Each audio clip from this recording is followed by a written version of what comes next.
শ্রীরামপুরে পরাজিত হয়েও এবার মন কাড়লেন দীপশিতা ধর। এর মাঝেই পেলেন তৃণমূলে যোগ দেওয়ার আহ্বান। ভোটের গণনার মাঝে তৃণমূল কর্মীদের একাংশের আবেদন, দিদিকে দিদির পাশে দেখতে চাই, আপনার মতো মানুষকেই তো প্রয়োজন। তৃণমূল কর্মীদের এমন আবদার শুনে জবাবও দিলেন দীপশিতা। দেখাবো আপনাদের সেই ভিডিও। আপনাকে প্রচুর রেসপেক্ট করি, আপনার কথা আমাদের খুব ভালো লাগে, কিন্তু আপনি যেটা এখন বললেন ভিতরে সন্ত্রাস করেছে, মিথ্যে কথা। না না না, আপনার কর্মীদের এনে একজনকে বলুন হাত জোর করে ক্ষমা চাইবো। দীপশিতা দিকে ভালো লাগে আপনাদের?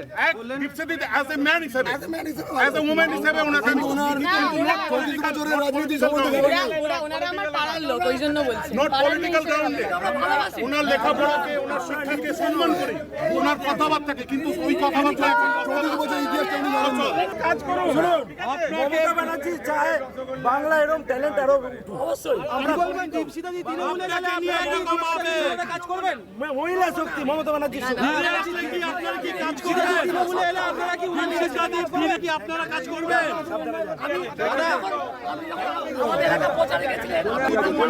মমতা ব্যানার্জি দিদির পাশে আপনাকে নিতে চাইছে, কি বলবে দিদি? তৃণমূল কর্মীরা মমতা ব্যানার্জির পাশে আপনাকে নিয়ে লড়াই করতে চাইছেন, দিদির পাশে দিদি আপনাকে দেখতে চাইছে, কি বলবেন? আপনার মতো মানুষ দরকার বলছে তৃণমূলের কর্মীরা, কি বলবেন? সবাই জানে যে পরিবার থেকে আমি এসেছি, আমাদের একটা ইতিহাস আছে, সেটা এদিক ওদিক হবে না, সেটা ওনারাও জানেন। ওনারা আসলে ওনারা তো আমার এলাকার লোক, পাড়ার লোক, ওনারা পাড়ার মেয়েকে ভালোবেসেছে, এটাকে কোনো কিছু নেওয়ার দরকার নেই। শ্রীরামপুর লোকসভা কেন্দ্রের ভোট গণনা হয় শ্রীরামপুর কলেজে। ইভিএম খোলার পর থেকে সময় যত এগিয়েছে ততই তৃণমূল প্রার্থী কল্যাণ বন্দ্যোপাধ্যায় তার প্রধান দুই প্রতিদ্বন্দ্বী কবির শঙ্কর বোস এবং দীপশিতা ধরের থেকে এগিয়ে যেতে থাকেন। প্রতি রাউন্ডের শেষে দেখা যায় যে লাফিয়ে লাফিয়ে বাড়ছে তার ভোট পরিসংখ্যান। 10-12 রাউন্ড গণনা শেষে দেখা যায় যে ব্যবধান প্রায় লক্ষাধিক ভোটের কাছে। ব্যবধান যত বেড়েছে ততই সবুজ আবিরে যেন চতুর্দিক একেবারে রঙিন হয়ে উঠেছে। আর এরই মাঝে এমন আহ্বান, ভোটের প্রচার পর্বে বামেদের তরুণ মুখ দীপশিতার সঙ্গে কল্যাণ বন্দ্যোপাধ্যায়ের ঠান্ডা গরম বক্তব্য তো চলেইছে। শ্রীরামপুরের 3 বারের সাংসদ কল্যাণ বন্দ্যোপাধ্যায়কে মিস্টার ইন্ডিয়া বলে কটাক্ষ করেছিলেন দীপশিতা, পাল্টা দীপশিতাকে মিস ইউনিভার্স বলেছিলেন কল্যাণ বন্দ্যোপাধ্যায়। এদিন ভোটের ট্রেন্ড দেখে সাংবাদিকদের মুখোমুখি হয়ে দীপশিতা বলেন যে দুর্নীতি ইস্যুতে ভোট হয়নি, বিজেপির ধর্মীয় মেরুকরণের রাজনীতির বিরুদ্ধে তৃণমূলকে মানুষ বেছে নিয়েছে। আমরা লক্ষ্মীর ভাণ্ডারের তো বিরোধী নই, আমরা ভাণ্ডার দিয়ে চাকরি বিক্রি করার বিরুদ্ধে। আমরা আবার মানুষের কাছে যাব। এদিকে সেই সময় দীপশিতাকে দেখে এগিয়ে আসেন তৃণমূলের কর্মীরা। তারা কার্যত আবদার করেন, দীপশিতাকে বলেন যে আপনার বক্তৃতা ভালো লাগে, আপনার মতোই নেত্রীকে চাই, দিদিকে দিদির পাশে চাই, আপনার মতো মানুষকে চাই। তৃণমূল কর্মীদের এহেন আবদারে কার্যত লজ্জা পেয়ে যান দীপশিতা, বারবার নমস্কার করতে থাকেন। আর একই সঙ্গে স্পষ্টই দীপশিতা জানিয়ে দেন যে লাল ঝান্ডার সঙ্গেই থাকবেন তিনি। আপনার মতো মানুষ দরকার বলছে তৃণমূলের কর্মীরা, কি বলবেন? ওনারা সবাই জানে যে পরিবার থেকে আমি এসেছি, আমাদের একটা ইতিহাস আছে, সেটা এদিক ওদিক হবে না, সেটা ওনারাও জানেন। ওনারা আসলে ওনারা তো আমার এলাকার লোক, পাড়ার লোক, ওনারা পাড়ার মেয়েকে ভালোবেসেছে, এটাকে কোনো কিছু নেওয়ার দরকার নেই। তৃণমূলের জয়ী প্রার্থী কল্যাণ ব্যানার্জি অন্যদিকে বলছেন যে যারা খেটেছেন তাদের ধন্যবাদ জানাচ্ছেন এবং সংবাদ মাধ্যমকেও তিনি ধন্যবাদ জানিয়েছেন। কি বলছেন তিনি শোনাবো।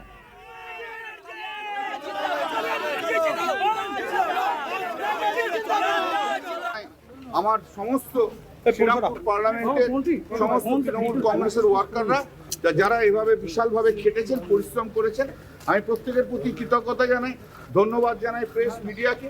তারাও কোঅপারেশন করেছে। যারা আছে শ্রীরামপুরে বা এই হুগলি ডিস্ট্রিক্টে যারা প্রেস আছে, কলকাতার যারা প্রেস আছে, হুগলি ডিস্ট্রিক্টের শ্রীরামপুরে যারা আছে, কলকাতার যারা প্রেস এসেছে, প্রত্যেককে আমার কৃতজ্ঞতা। মমতা বন্দ্যোপাধ্যায়। উল্লেখ্য, এবারের প্রথম থেকেই জমে ওঠে শ্রীরামপুর লোকসভা কেন্দ্রের এই লড়াই।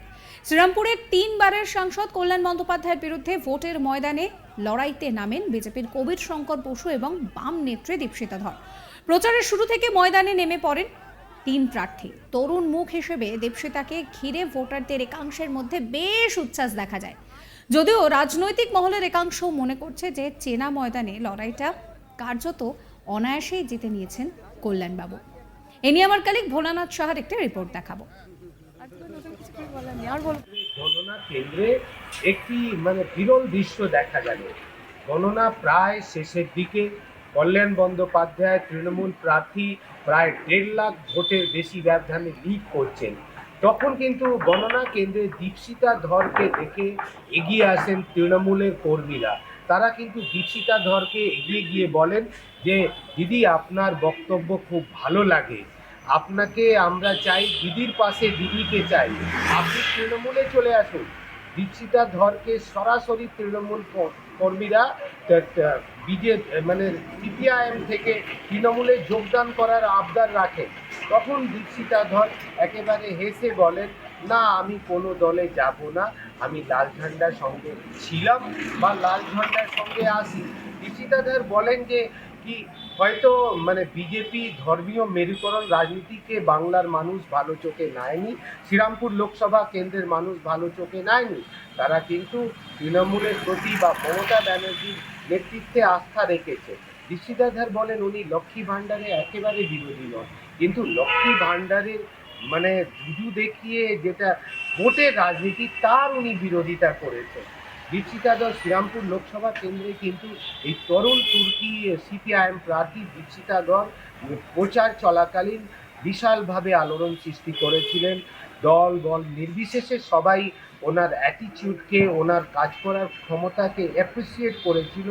কল্যাণ ব্যানার্জি দীপশিতা ধরের মধ্যে প্রচার চলাকালীন তারা এক অপরের বিরুদ্ধে বিতর্কিতায় জড়িয়ে পড়েছিলেন।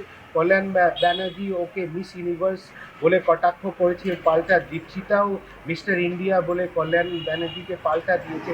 কিন্তু ভোট গণনা কেন্দ্রে একেবারে সৌজন্যের রাজনীতি দেখা গেল। ইভেন ভোট জয়লাভ করার পর কল্যাণ ব্যানার্জি বলেন, আমি পুরো শ্রীরামপুরবাসীকে সাধুবাদ জানাই, দল বল নির্বিশেষে পুরো সাধারণ পাবলিককে আমি সাধুবাদ জানাচ্ছি, প্রেস মিডিয়াকেও ধন্যবাদ বা সাধুবাদ জানাতে বলেননি কল্যাণ ব্যানার্জি। তার কালকে জয়লাভ করার পর কল্যাণ ব্যানার্জিকেও একেবারে খোশ মেজাজে দেখা যায়। দিদি, আপনাকে প্রচুর রেসপেক্ট করি, আপনার কথা আমাদের খুব ভালো লাগে, কিন্তু আপনি যেটা এখন বললেন ভিতরে সন্ত্রাস করেছে, এটা সম্পূর্ণ মিথ্যে কথা। না ম্যাডাম, আপনার কর্মীদের এনে একজনকে বলুন হাত জোর করে ক্ষমা চাইবো। দীপশিতা দিকে ভালো লাগে আপনাদের? দীপশিতা অ্যাজ এ ম্যান হিসেবে, অ্যাজ এ ওম্যান হিসেবে ওনাকে সাবস্ক্রাইব করবেন আজ তাক বাংলার ইউটিউব চ্যানেলকে, ফলো করবেন হোয়াটসঅ্যাপ চ্যানেলও।